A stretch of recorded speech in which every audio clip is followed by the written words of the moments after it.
Hey there everyone, and welcome back to the series in which I test all kinds of different moneymakers from the old school RuneScape wiki. This is Wiki to Wealth. This week's moneymaker is once again a big one because today I'm going to the Rune Dragons. They're one of the most consistent sources of money and traditionally they are used as a low effort method, but for today I'm going full focus to reveal their true potential.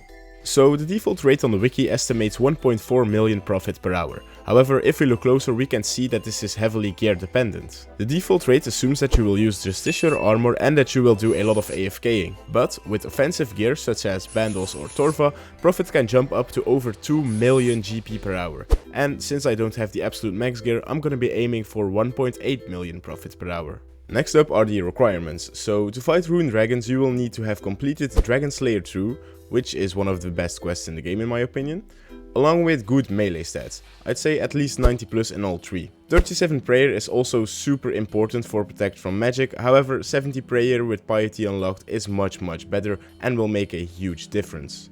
Rune Dragons are located in the Litgren Vault, I hope I'm pronouncing that right. The quickest way to get here is to use the Litgren teleport on a Digside pendant, which you will have to unlock from the Varrock Museum first. If you don't want to do this, you could also take the boat from Fossil Island, however this will result in a pretty big time loss. Hello everyone, so I'm now at the Rune Dragons about to start, and as always I'm gonna do 1 hour to test the method out. And first I'm gonna go over the inventory and gear quickly. So I have basically my personal max melee that I can afford, along with the Dragon Hunter lance, because obviously the Rune Dragons are weak to Dragon Hunter weapons. And a very big one here are the insulated boots. These boots will reduce the damage from their electric bolts attack drastically, so they are pretty mandatory if you don't want to eat all the time. Then in the inventory I have a super combat and extended super anti-fire. These are your two go-to potions that you want to have up all the time. In the rune pouch I have the runes to teleport to my house, along with fire runes, and then in combination with the nature runes I can also cast high alch. As a spec weapon I've chosen the Bandos Godsword, not because it's particularly good here, but just because I can't afford any of the better weapons such as the Voidwaker or Dragon Claws. Then I have 3 prayer potions which should be enough to last me for an entire trip, and the rest of my inventory I filled up with sea turtles. The reason for this is because they are only about 1k and they heal 21 hit points. So yeah, that's pretty much all the gear and inventory there is, and now let's start the hour. I'm gonna pod up and go in. Now something I've wanted to mention is that I'm leaving piety on all the time, and the reason I'm doing this is just for the defense bonus, because when you're not using the Justiciar armor like that guy is doing, you can get hit pretty hard here and they can slap you around and might even kill you. So that's why I'm keeping piety on all the time, and this just means that I have to drink a bit more prayer potions, but I think in the end it will be worth it. Alright, look at that, the rune plate legs. That's the reason I'm doing this.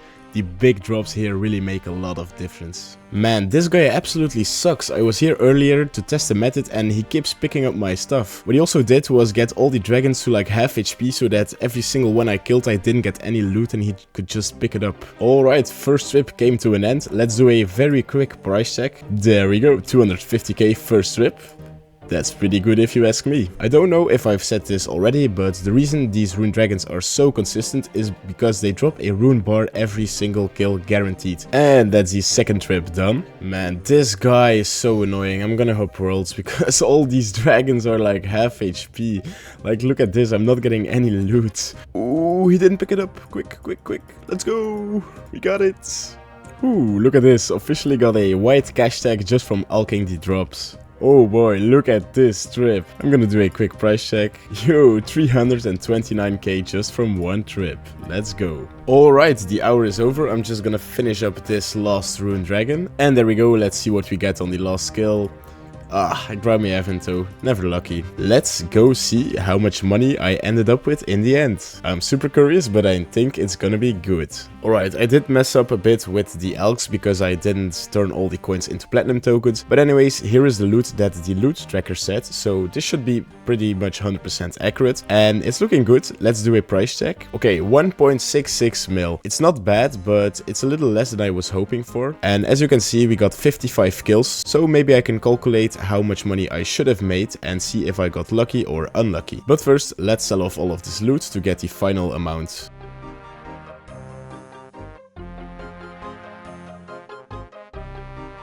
And there we go, 1.64 mil. So not bad, but of course we still have the supply costs to subtract. We killed a total of 55 rune dragons in the hour. Every rune dragon's expected value is around 37,800 GP, so that means that we are expected 2,080,000 GP of total income. Since we only got 1.6 million, that means we are short 400k, which is quite a bit.